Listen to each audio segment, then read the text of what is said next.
parfois pas à contenir. Merci Sandra.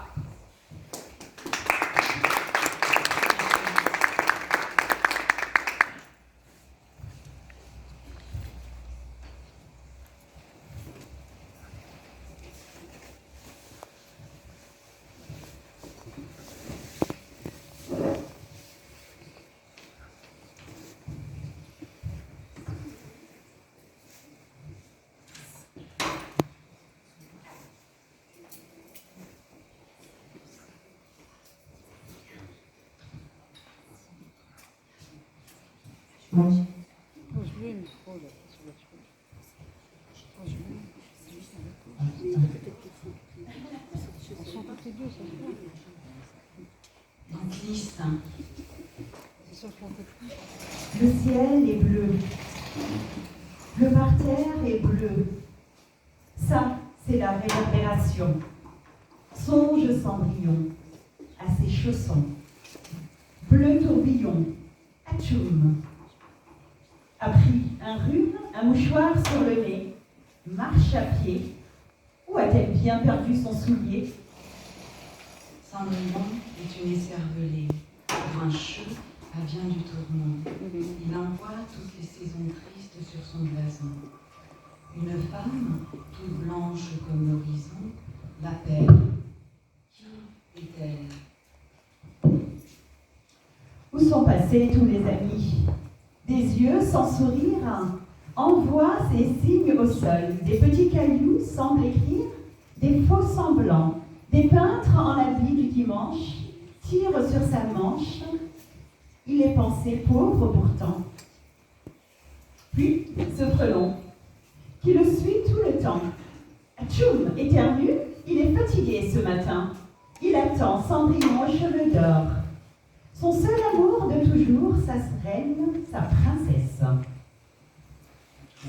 Les sauterelles ont beau lui faire diversion, Frelon l'attaque sans raison. Le lapin compte 7 fois la longueur de ses pattes. Atchoum se mouche encore. Changer d'adresse, il dit non. Une nouvelle aventure commence. En révérence, s'enfuit dans les buissons le carrosse de Cendrillon. Ami des étoiles en forme de papillon, sous ses pieds, devenu tout bleu, lui aussi. Laisse-moi les myrtilles, le fromage à la cantine, les murs qui salissent les doigts, les groseilles en forme de rubis pour aller danser, les friandises aux joues roses glacées. Et quoi, encore, tu veux tout? La fillette agrandit sa bouche en baiser. Tu seras mon héros. Il est devenu comme le coquelicot, tout rouge. Le regard en fourmi ramasse les miettes de pain endormies sur la table de la voisine. Léontine. C'est un prénom cloche pour démarrer dans la vie. Léontine. J'ai lu tous les livres pour enfants de moins de 10 ans. Les contes me racontent. Le carrosse doré, changé en citrouille. La chaussure dans l'allée. Les cheveux blonds vous en disent long. Je suis Cendrillon, votre bien-aimé. J'ai même demandé à mon cher professeur, cette dame brune qui me fait de l'ombre sur l'oreiller. Qui est-elle? Elle n'a comme réplique que ses soupirs. À la dérobée, j'inspecte mon futur fiancé. Il a le regard pauvre et le nez bien avancé. Un chapeau noir orne sa tête dépourvue de cheveux. Son cœur est de bois, comme sa langue. Au banc des écoliers, il fait peur au tout petit. J'accepte un compromis. Ces gâteaux, en larmes de fête, sont déjà prêts. Des pépites auréolées entourent ma bouche couleur chocolat. Il semble comblé. Je lui laisse penser que la boucle est bouclée. Pinocchio. Je le surnomme ainsi. Au loin, les jumelles contemplent la vallée. Encore plus loin, la Golpin suivie d'un lapin court. Il y a dissonance entre les deux, puis entre les lignes, on ne peut pas reproduire les histoires déjà écrites. Alors Cendrillon deviendra Lys, la fleur inédite. Avance, jupon en dentelle plein d'effervescence, du bleu en avalanche, serre les hanches à la longueur de ses jambes nues. Fais un nœud au-dessus, retenez bien ça. Tournesol s'ouvre au sol pour sa nouvelle amie, Lys. La reine des fleurs tourne et tourne, l'or de ses cheveux font la folie encore et encore. En joie champêtre suit les baisers, fléchés de soleil. Les joues rosy prennent la pose.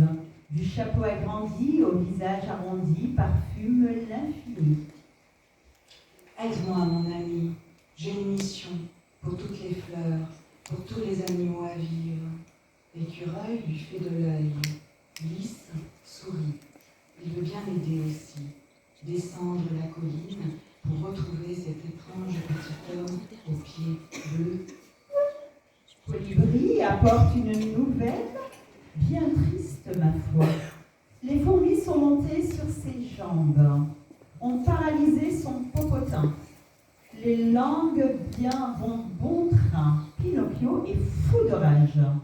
Il te cherche partout, une hache à la main pour raser tous les arbres et arbrisseaux. Lys, anéantie, s'endort à la nuit venue sans rêve. Réveillez-vous! Elle a secoué toutes les fleurs à l'horizon. C'est la guerre!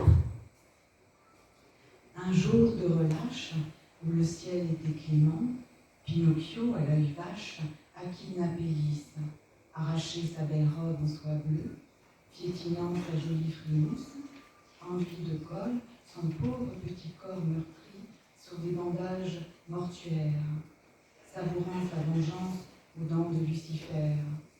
À la pendaison, jubile d'avance, s'asseoir dessus, en guise de balançoire. Non, non, Sandra, tu ne peux pas écrire ces abominations, c'est un conte pour les enfants. Tout est trop violent pourtant dans la vraie vie. Pourtant, dans la vraie vie, elles existent, ces personnes monstrueuses. Oui, mais là, tu ne dois pas, nous avons tous très mal pour Lys. Nous, lecteurs, c'est insupportable. Soit, je vais donc enjoliver le sort de notre chère petite reine.